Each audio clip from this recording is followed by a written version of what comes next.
Good day, everyone. For those who participated in session 1 last week, welcome back.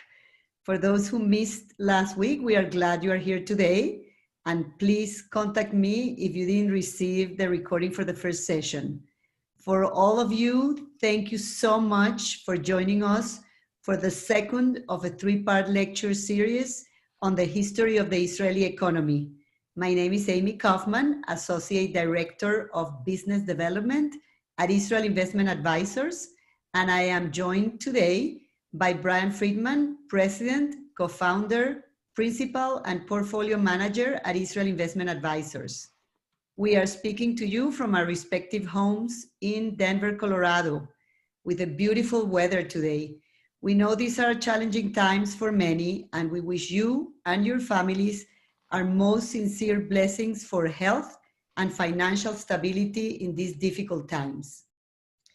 As we begin week 2, we are excited already for week 3 as well, when we will welcome Daniel into the conversation. More about him in a second. Brian's extensive experience and passion for Israel, and in particular, the Israeli economy goes back decades. And through our collaboration with the Friends of the Israel Antiquities Authority, and Daniel Master, Professor of Archaeology at Wheaton College, Director of the Levy expedition to Ashkelon, and Tel Shimron Excavations, you will be able to understand how Israel became the modern country it is today. First, Brian will continue to examine the past century of history and growth, and then Daniel will build on this topic by taking us back in time to deepen our understanding of ancient Israel's economic practices and the long-lasting impact those practices had on the future of the Jewish people and their quest for statehood. Our audience today is made of a mixed group of individuals, some of whom are familiar with Israel Investment Advisors and some who are not yet. Allow me to take a brief moment to describe who we are and what we do. Israel Investment Advisors is a Denver, Colorado-based subsidiary of GHP Investment Advisors, one of Colorado's largest wealth managers. Since its inception in 2010, Israel Investment Advisors has been the premier vehicle for US accredited individual investors, foundations, and endowments to invest in Israel and in the Israeli stock market. We provide a vehicle for those individuals and organizations with pro-Israel values to align their investments with Israel and participate in the long-term growth of the Israeli economy. We want to acknowledge that as we roll out today's session, the Jewish world, and in particular, all Israelis are transitioning from Yom HaZikaron, or Memorial Day, to Yom Ha'atzmaut, Israel's 72nd Independence Day. This transition reminds us all to thank those who gave their lives for the state of Israel. We remember those who perished in terrorist attacks, and we get ready to celebrate the modern state of Israel. With that, I would like to hand it over to Brian. Thank you, Amy.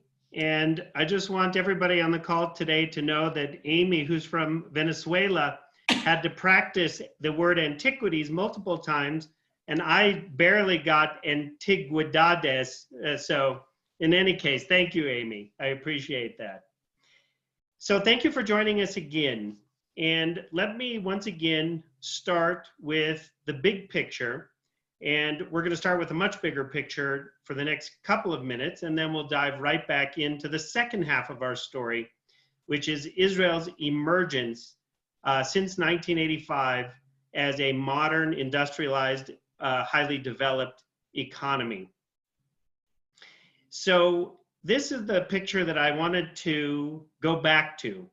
We began the story in the pre-state Yeshuv period, when Israel's socialist institutions were first created, and those institutions worked very well for a very small-scale society, and they continued to work well in the early decades of the modern state. But by the time Israel became a larger society with a population between 2 and 3 million people, those institutions began to break down.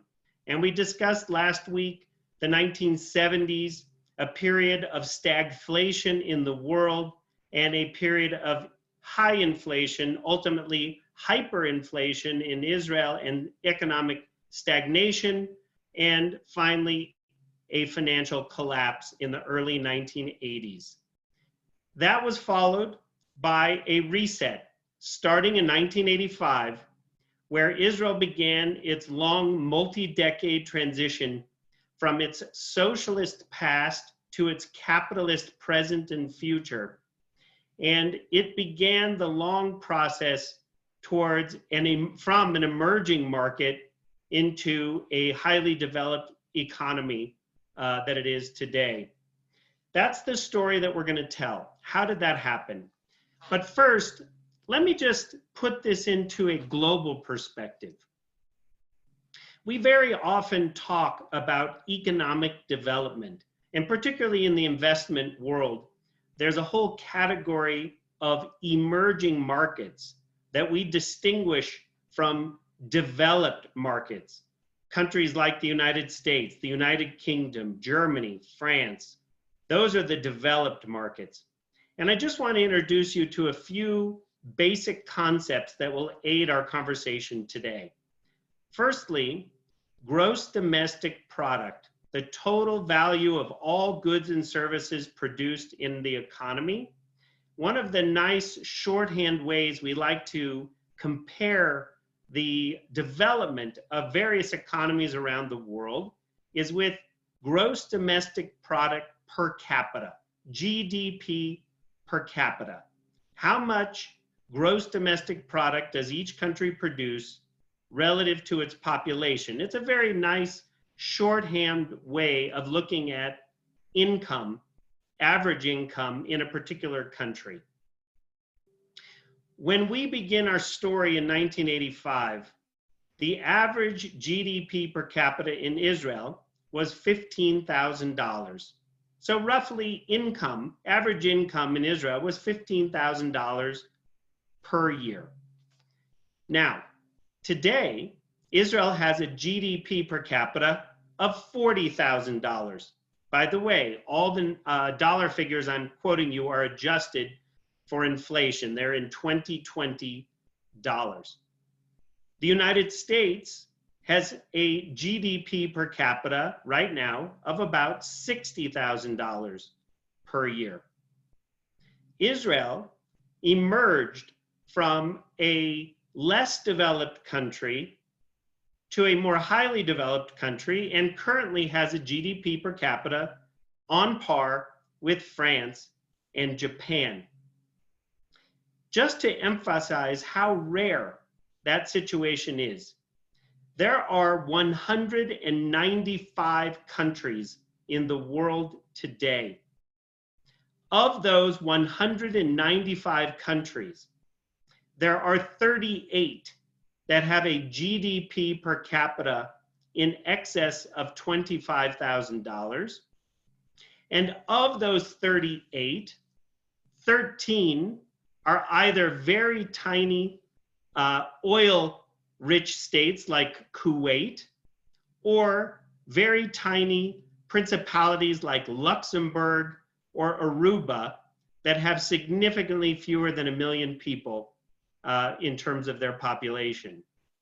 As a result, there are only 25 countries in the history of the Earth that have fully developed, fully industrialized, fully commercialized, where their GDP per capita exceeds $25,000. And there are only 19 countries, including Israel, in the world today, out of 195 total countries, that have a GDP per capita in excess of $40,000. Why do I bring this up at the outset? Because despite a great deal of discussion regarding emergence, the emerging markets becoming more developed, in fact, Only 25 countries in the history of our planet have ever done that. Israel is one of those 25 countries. Similarly, only 7 countries managed to do this since World War II.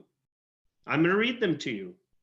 Ireland, Singapore, Hong Kong, South Korea, Spain, Taiwan, and Israel.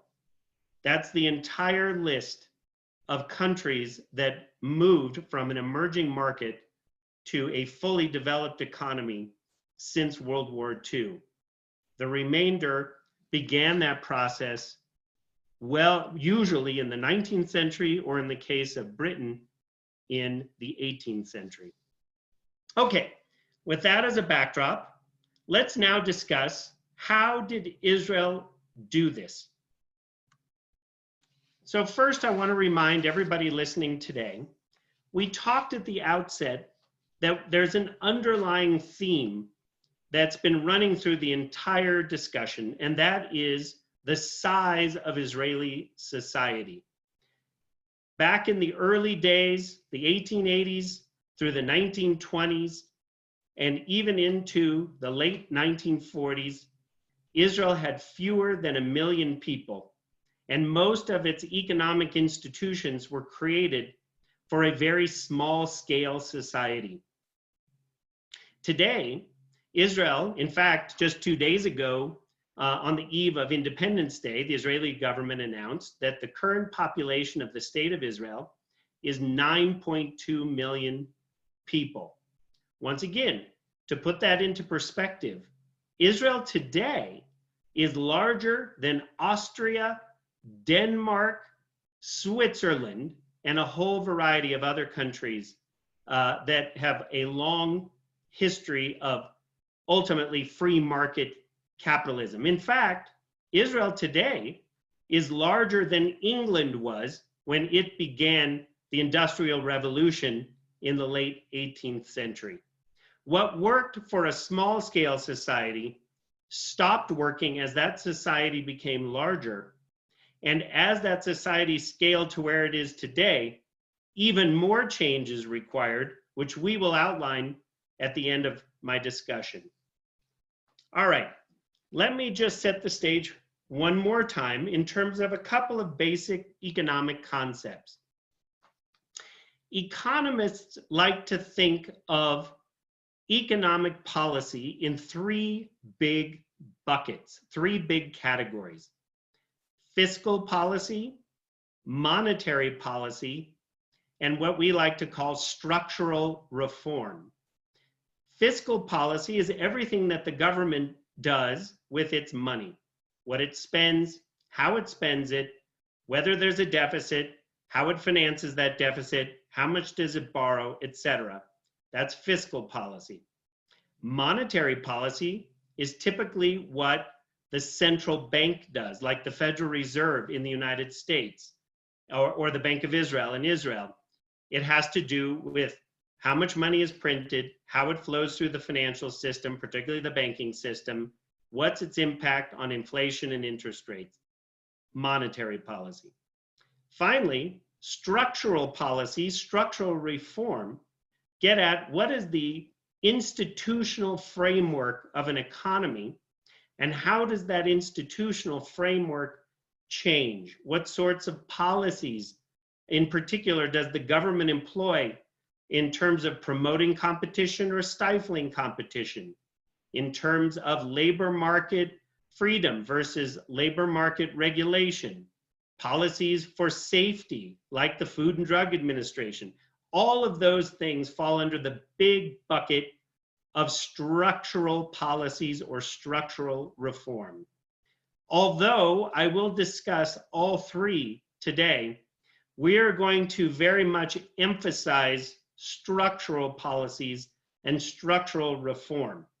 They are certainly related to the other 2, but in the interest of time, I'm going to focus on how the underlying structure of the Israeli economy changed over the last 30 to 35 years to allow it to emerge from a less developed economy to one of the more highly developed economies on earth.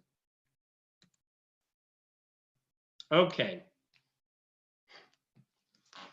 Let me set the stage and remind you of a few things that we discussed last week. If you recall, we talked about how the Israeli economy, by the time the state was created in 1948, was essentially a three-legged stool.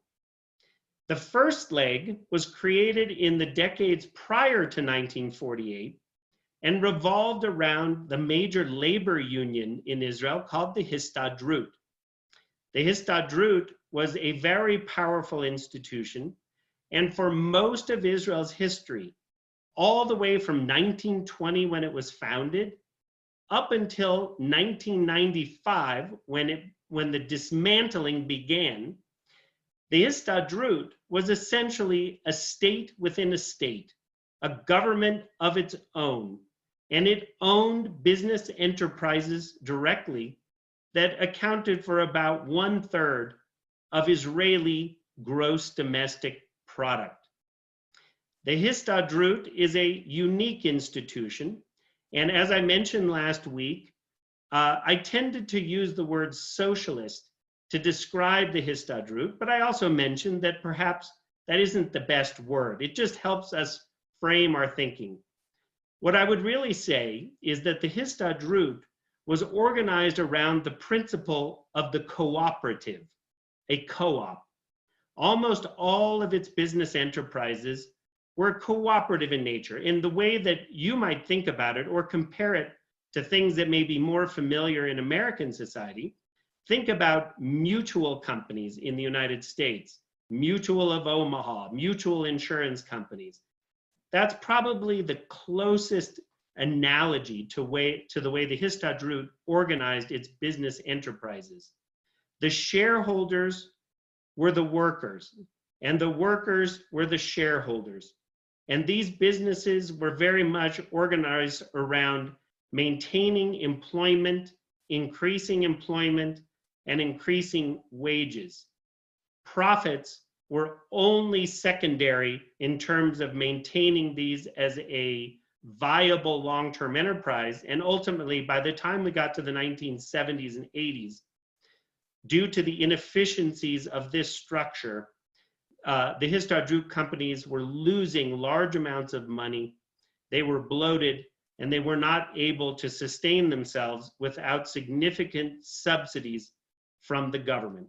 That's the first leg of the stool, the Histadrut. The second leg came along starting in 1948 when the Israeli government adopted a socialist policy of direct government ownership of many business enterprises, such as El Al Airlines, Israel Chemicals for fertilizer, etc. They owned also, at the peak, about 1/3 of Israeli GDP, and only the remaining 1/3 was truly in the private sector, but that private sector was hemmed in by regulation and the fact that the economy was dominated by the Histadrut and the government, both state-type organizations, and for the most part, all of the Histadrut's cooperative enterprises and all of the Israeli government's businesses were monopolies in their field. They dominated their field. There was very little room for competition. And the private sector really filled in the cracks, either with small businesses or, if it were larger businesses, in areas that they could establish activity outside of the monopolized fields of the Histadrut or the government. This system collapsed in hyperinflation in 1984. In 1985, a new unity government between Labor and Likud took power and began the very long, ultimately slow process initially that transitioned this away from government ownership towards private ownership.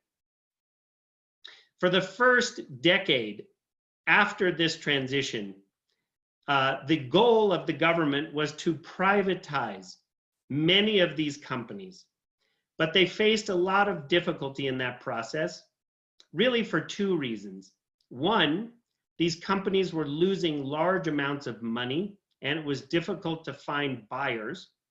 And two, Israel did not have a great deal of private capital due to the fact that that private sector was so small and so interwoven with the state sector and the Histadrut sector. And all of it was interwoven with the political establishment, particularly the labor political establishment that had ruled Israel for many decades until the late 70s and early 80s.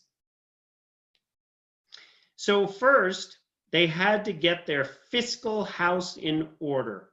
Shimon Peres as the first prime minister in this new era, and then Yitzhak Shamir when he took over through this rotation government that was put in place in 1984 and 1985. And as an aside, Israel pioneered the whole concept of a rotation government. And the second time that that's been employed is right now.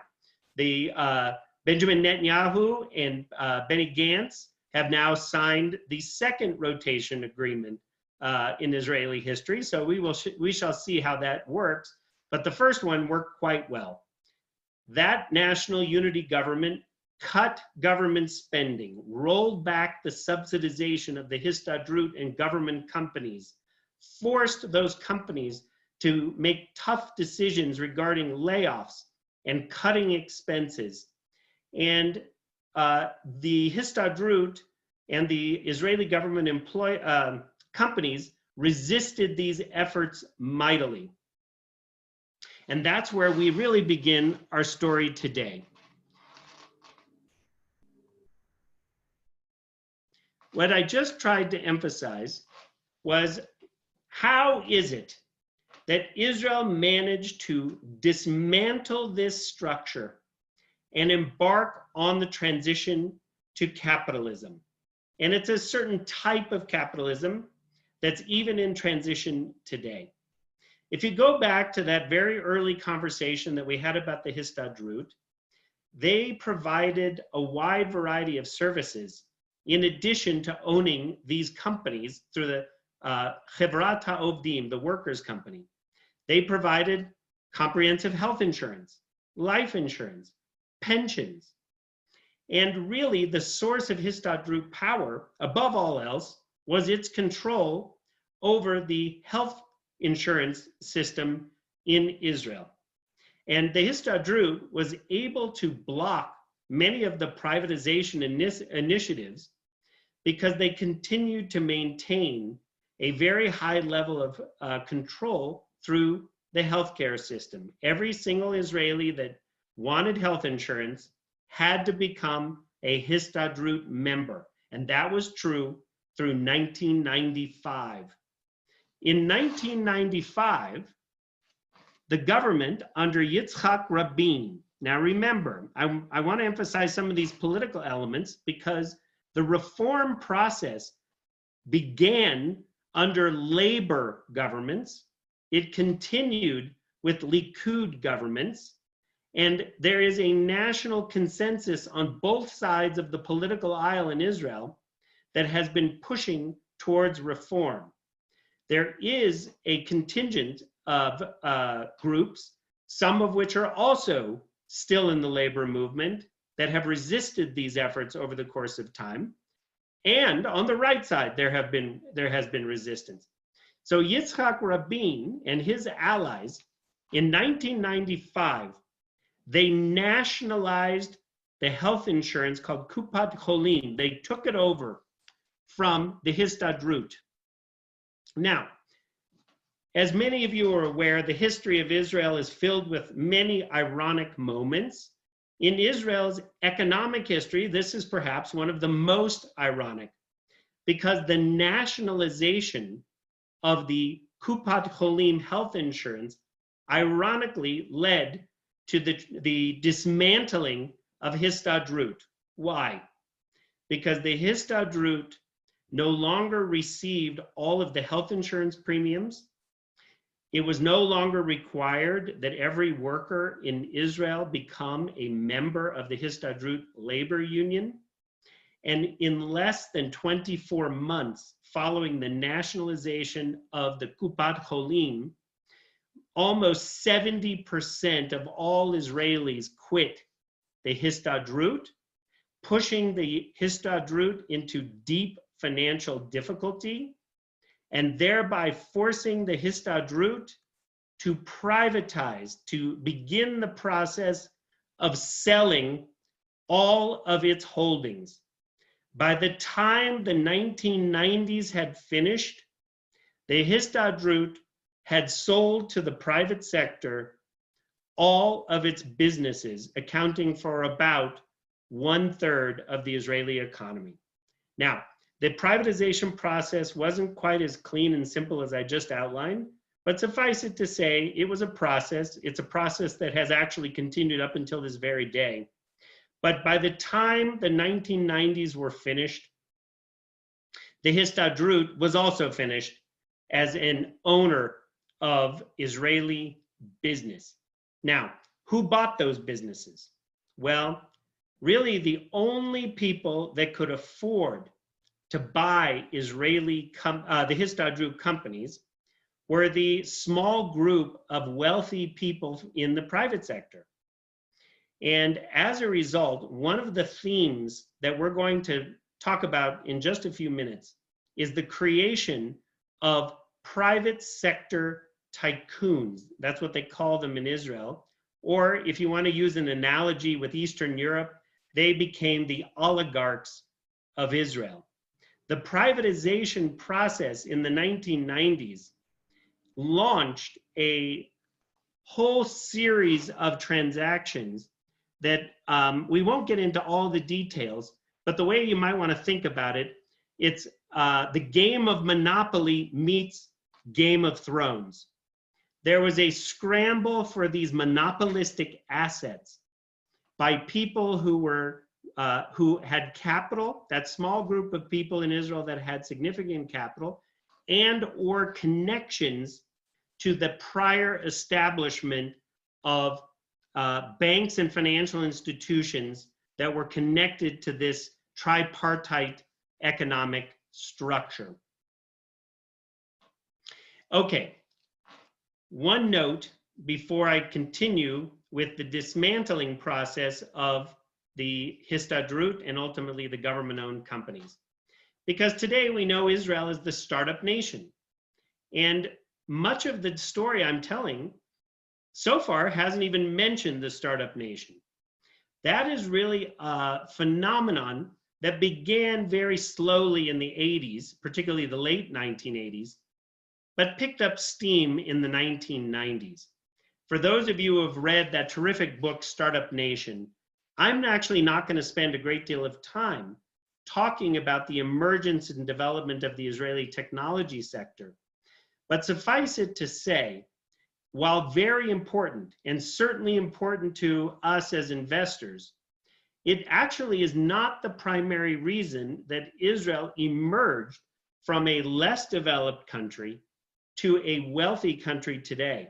It certainly played its role. Today, the technology sector is about 8% of Israeli GDP. But of much more significance was the transformation of the remainder of the economy from its socialist and cooperative heritage to its capitalist heritage. And just to think about it intuitively for a minute, think about all the businesses that impacts: retailers, wholesalers, manufacturers, consumer goods, industrial goods. Technology was certainly important, and like I said, it will become increasingly important as we tell our story in a few minutes. But really this structural change, this structural reform I'm outlining right now was of dominant importance in Israel's emergence to become a wealthy, developed economy. Okay. As we move from the 1990s into the early 2000s, Israel had shifted from a primarily state or quasi-state economy to a primarily private sector economy. However, the monopolies that the Histadrut had created in their early years were merely transferred into private hands. They continued to remain monopolies. Now, there is a double-edged sword with the creation of these monopolistic tycoons in Israel in the late 90s and early 2000s. On the one hand, these companies that the Histadrut had privatized were not profitable or barely profitable. They were bloated in terms of their workforce and their salaries, highly inefficient. Many of these new private owners changed and transformed these enterprises into profitable enterprises. They reduced the inefficiency, but at the same time, they more fully exploited the monopolistic potential, both in terms of prices and their ability to dominate other related industries and products. So the tycoons changed Israeli business from low value to high value, but in the process continued to stifle competition. In the 2000s, in the early years, from about 2000 to 2004, once again, Israel was not able to privatize very easily its government-owned companies because of the Second Intifada. The Second Intifada had created a very deep recession over those years in the Israeli economy. It had reduced the value that these companies could be sold at. And as a result, it wasn't until the security barrier was built, or at least sufficiently built, that Israel could contemplate restarting the privatization process. In 2004, we now have the Shimron government in power, and Ariel Sharon brings in his new finance minister, Benjamin Netanyahu, and Netanyahu really accelerated the privatization process by selling the Israeli companies, the government-owned companies, in particular the banks. Now, remember I had mentioned last week that the Israeli financial system had collapsed, and the government was forced to nationalize all of the major banks in Israel. Starting in the 90s, but particularly the late 90s and early 2000s, the Israeli government began to privatize the banks, and this reinforced this oligarch or tycoon phenomenon, because some of the key players in the Israeli private sector were able to buy Israel's major financial institutions, and in a certain sense were able to use these institutions either directly through their ownership or because of their relationships with these institutions. They were able to use them somewhat as their own private piggy banks to expand their business empires. And in a minute, we're going to talk about the Israeli financial system, but it revolved around a very small number of large financial institutions. Remember, I told you there was 3 major banks. Originally, Bank HaPoalim was associated with the Histadrut sector. Bank HaPoalim means the workers' bank. Bank Leumi was associated with the state sector. That's the national bank. And Israel Discount Bank was associated with the private sector.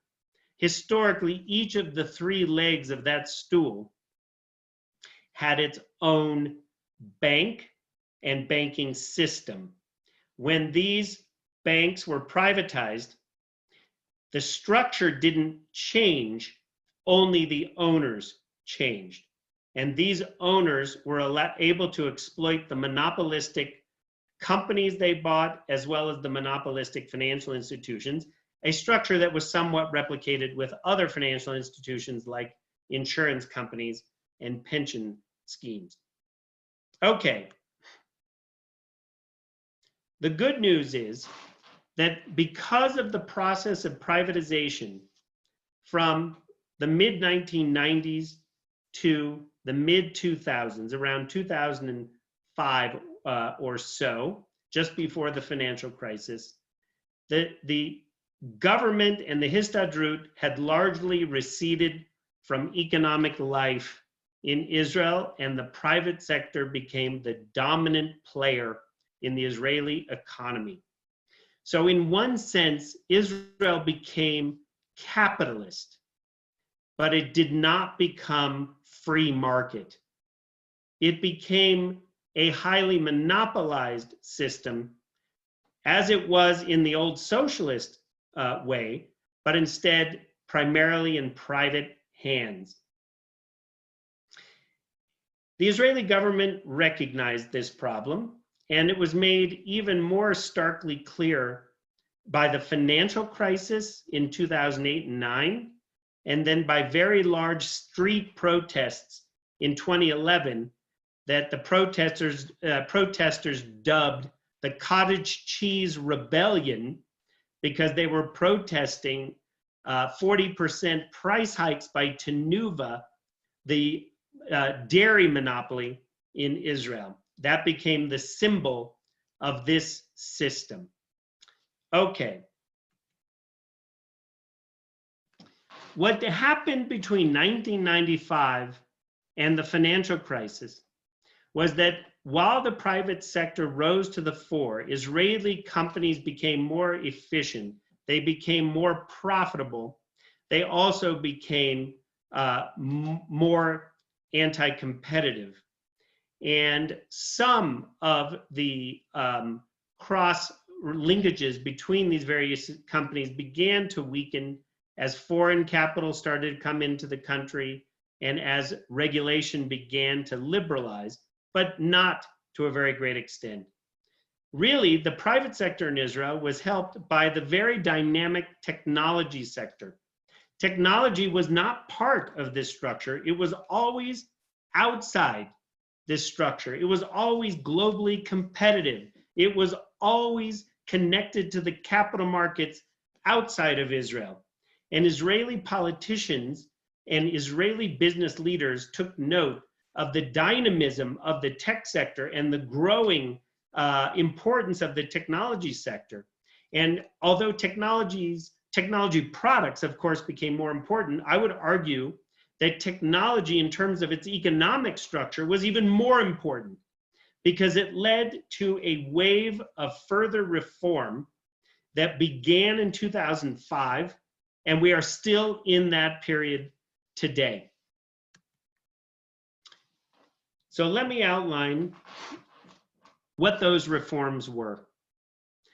The Israeli government began in 2005 to look at the financial system first. They said, yes, we have finished privatization, but we have not achieved a free market economy. And as a result, what is the controlling mechanism to change the structure of our economy from monopolistic tycoons to competitive enterprises? The Israeli government realized that the key to achieve this objective was to create competition in the financial system. So in 2005, they had a commission called the Bachar Commission that made some very significant and far-reaching proposals that were enacted over the next several years. The three major banks in Israel at that time controlled 85% of all deposits, about the same percentage of all loans, about the same percentage of all securities, stocks, and bonds, which, by the way, Israel has a capital market going all the way back to the 50s. They controlled all of the pension funds. So these three banks controlled almost every aspect of the financial system except for insurance, and insurance was dominated by another 3 or 4 large players.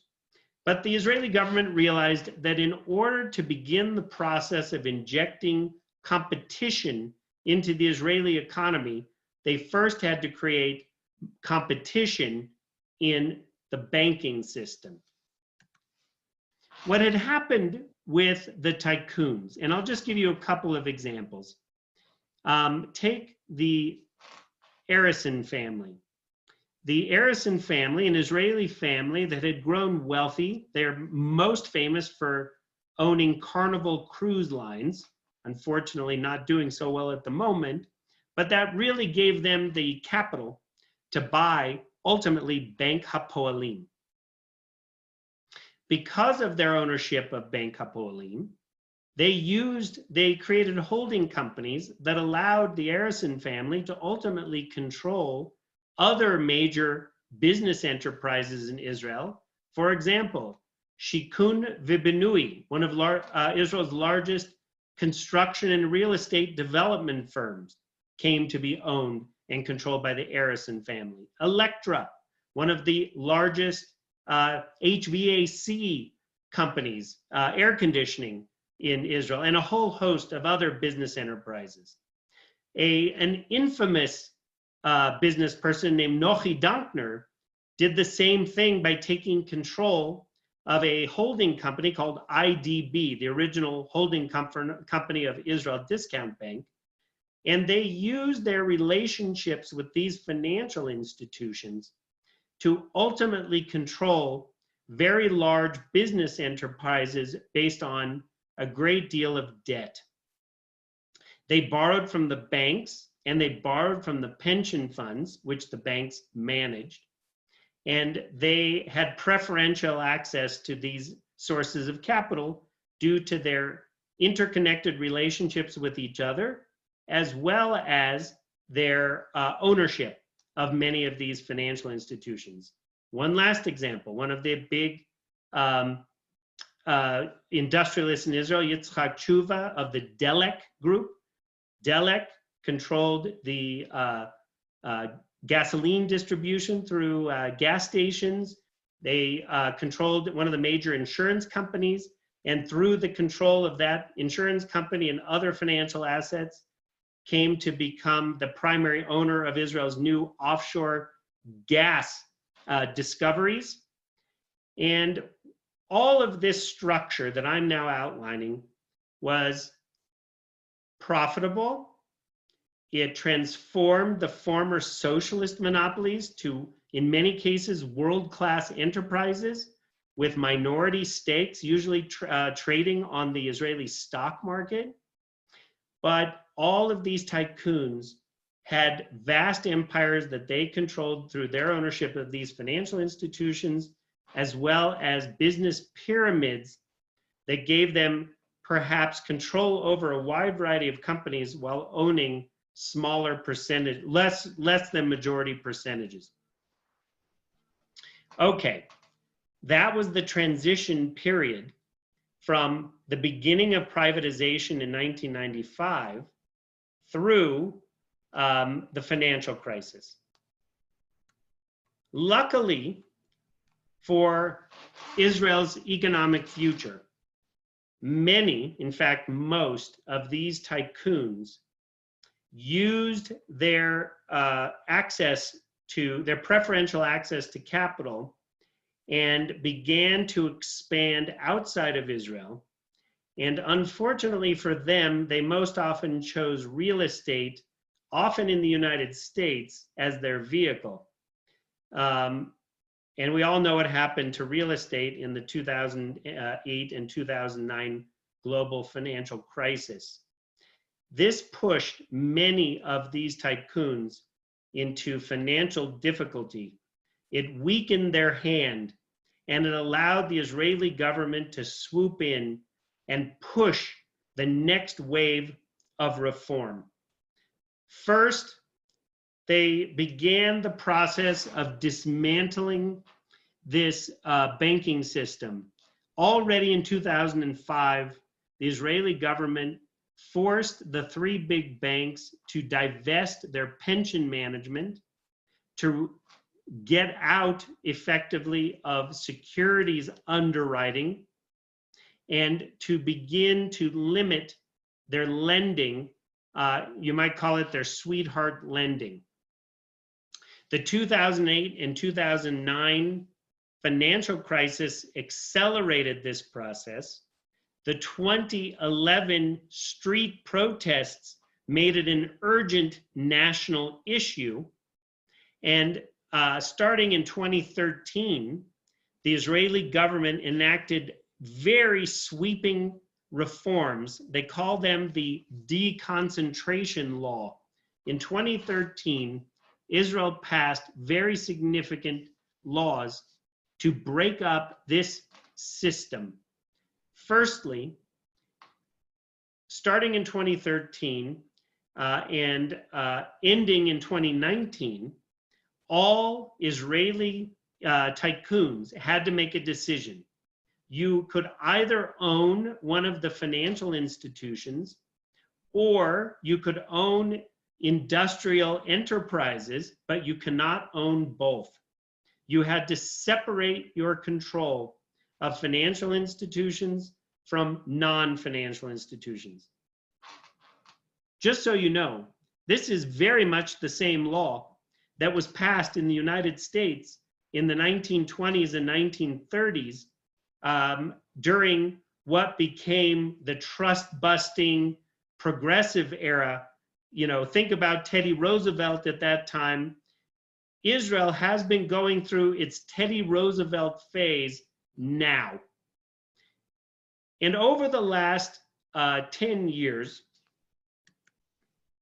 Israel began the process of breaking up this monopolistic financial system towards a system of greater competition.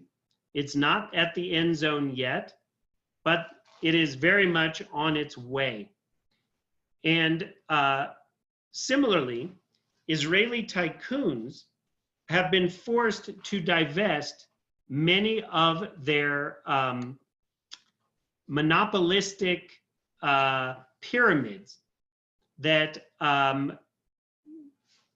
that created these large empires. And as a result, we are now at the moment in time where Israel is on its way. First, it began as a monopolistic, cooperative, socialist economy. Through privatization, it transitioned to a monopolistic, tycoon-led economy. Starting slowly in 2005 and accelerating in the years after the financial crisis, it began the long process of dismantling the tycoon monopolies. And we are very much in the middle of that phase right now. Now, I want to make one last point on structural reform, then quickly go through some of the implications of the concepts I just outlined, and then open it up for some questions. First, I didn't talk about it last week, but the British mandate, as you might expect, the British set up their own court system along British lines.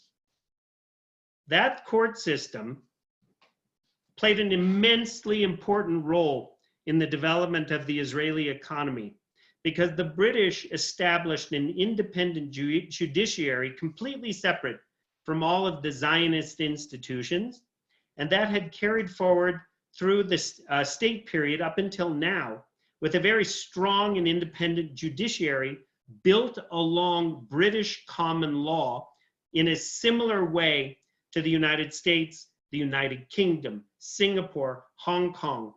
More than any other reason, that is why Israel has a robust rule of law that was enhanced over the last 10 or 15 years as they began to break up this monopolistic structure with significantly beefed up regulatory institutions for securities markets, pension markets, etc. As a result, that's one of the main reasons we launched Israel Investment Advisors in the first place when we did. We saw that the basic building blocks were now put in place for a strong regulatory system with all of the trappings that we're used to as American investors, with growing competition in the financial system and growing competition in the economy.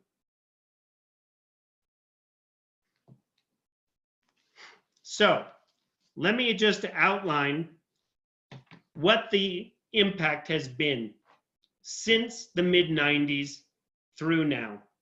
We talked last week about Israel's hyperinflation, its immense defense burden. It is still a very large defense expenditure, but economic growth, the emergence of a less developed economy into a more developed economy, has resulted in the burden declining as a percentage of GDP. It allowed Israel, in the language of your economics professor, to both have more guns and more butter in that guns versus butter trade-off. Interest rates in Israel have come down from about 25% 25 years ago to, just like the rest of the developed world, close to zero today. The cost of capital has fallen substantially. Debt as a percentage of Israel's GDP. Back in the 80s, the debt to GDP ratio for Israel was 150%, about the same as Greece during its crisis in 2011 and 2012. Israel went from being one of the most indebted countries in the world to being the least indebted developed country. Prior to the coronavirus, the debt to GDP ratio for Israel was 60% versus 80% in the United States, down from almost 100% 25 years ago. Unfortunately, it's probably going to go up a little bit now. Israel has a AA- credit rating, and it just did a bond offering to finance its relief program for the coronavirus, and it issued a 100-year bond. Think about the importance of that.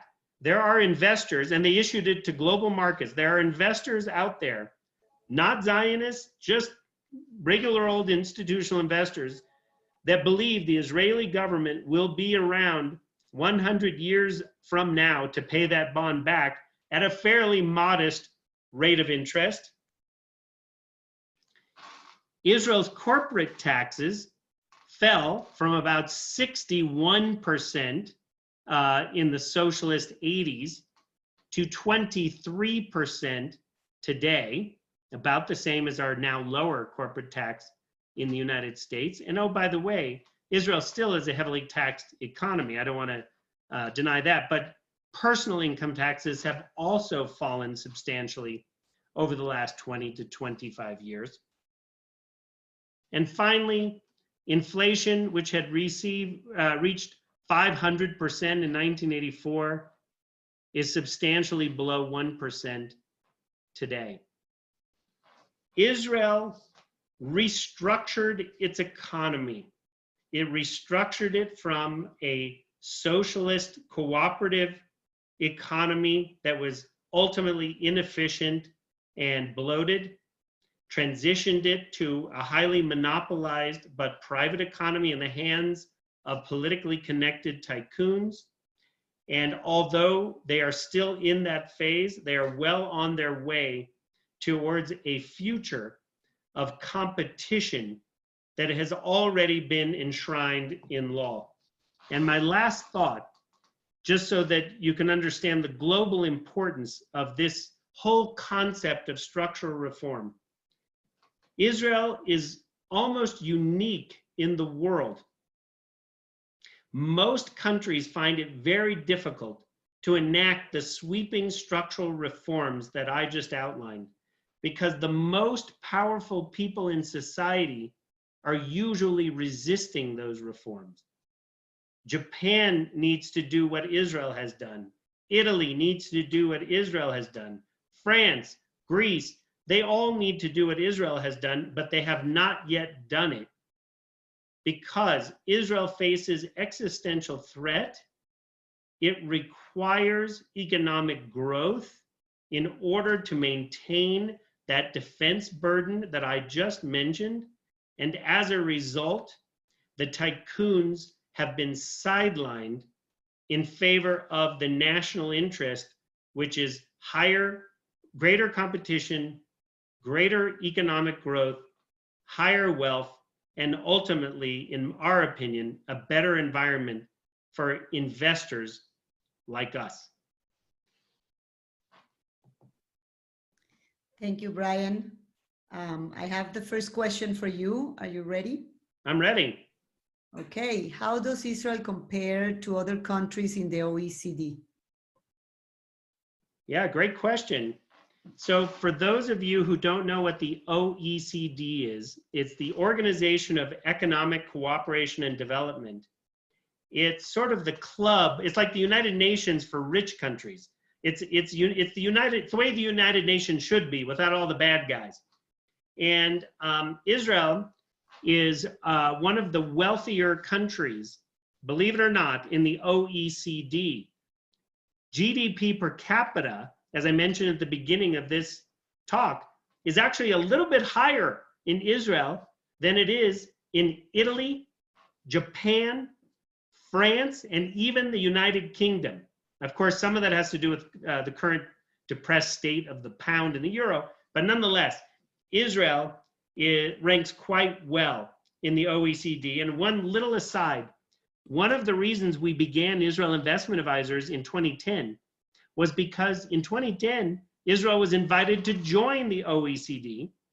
And that's when they lost their emerging markets status and became an official developed country. That was the time that we felt their moment had arrived for non-Israeli investors like us and our clients to begin investing in what is now one of the few developed countries on the planet Earth. Okay, next question. What is the glue that maintains now and for the future the Israeli economy? Or in other words, what will take Israel through the COVID crisis? Well, that's a good question because I just painted a very optimistic picture. And of course, just like everywhere else in the world, the coronavirus pandemic has reversed course in a great way, in a significant way. I want to emphasize something that I said at the end. Israel has very little debt. Its debt to GDP ratio is 60%. Its relief package that they're about to enact. In fact, if you think about the current rotation, the national unity government rotation, it really came into being because of another economic crisis, just like in 1984 and 1985. And above all else, the government needed to pass this fiscal package. Right now, the proposal will increase debt to GDP by about 7%. It's the reason that the government just issued those bonds that I mentioned, including the 100-year bond. But Israel, because of its high credit rating, because of its low debt to GDP, has very significant capacity to borrow that it would not have had in an earlier era had this crisis and social distancing been required. So Israel will get through this because it has the fiscal capacity to do so. In fact, in some ways, it has more fiscal capacity than even the United States. Next one, and we're reaching the end closely. How will the unity government, or if you can speculate is the question, on how the unity government will react to the economy? Any changes you're expecting soon? Great question. So since the 1980s, there has been a growing national consensus regarding economic reform. Now, many people in Israel lament that they've moved in a more capitalist direction. They sometimes long for the supposed golden era of the early days. But under successive governments, whether on the left or the right, the processes that I've just outlined towards privatization, reform, have been fairly consistent. Now, it is true that amongst those governments, the Likud under Benjamin Netanyahu has been very vocal and in power for a long time. So he has become highly associated with many of these developments, even though I believe they have a great deal of support amongst the majority of the Israeli population. Nonetheless, had he not been there, they might not have been as aggressive. So as a result, the whole idea of economic policy has become a little more controversial in the later days of the Netanyahu administration than it had been in either his earlier years or in earlier labor-led governments. So I think that this national unity government will be very important because ultimately it was formed for economic reasons, not security reasons, not war, but to get that stimulus or relief package in place to make sure that the government can do its job that, to manage the pandemic, manage social distancing, and ultimately get the economy working again on the other end. So I think this was required for what is primarily an economic emergency. And ironically, the other rotation agreement was for an economic emergency. And other national unity governments were always in the case of war. So I think this government, as long as this pandemic lasts, is likely to, in my opinion, remain and be successful because it's focused on that primary goal. Well, with this, we're going to close with just a quick reminder. Next week, we'll see you again at 1 p.m. East Coast time on Tuesday, May 5th. I'm looking forward to having everybody back. I also want to mention that tomorrow there's going to be a huge celebration worldwide, even though virtual. We'll be together to be able to share with the world, with the Jewish world, with the world at large, a celebration at 2 p.m. East Coast time. I hope you'll join Brian and me and everybody else at Israel Investment Advisors in congratulating Israel on their 72nd Independence Day. Thank you, everybody. Thank you, everybody. Appreciate you joining.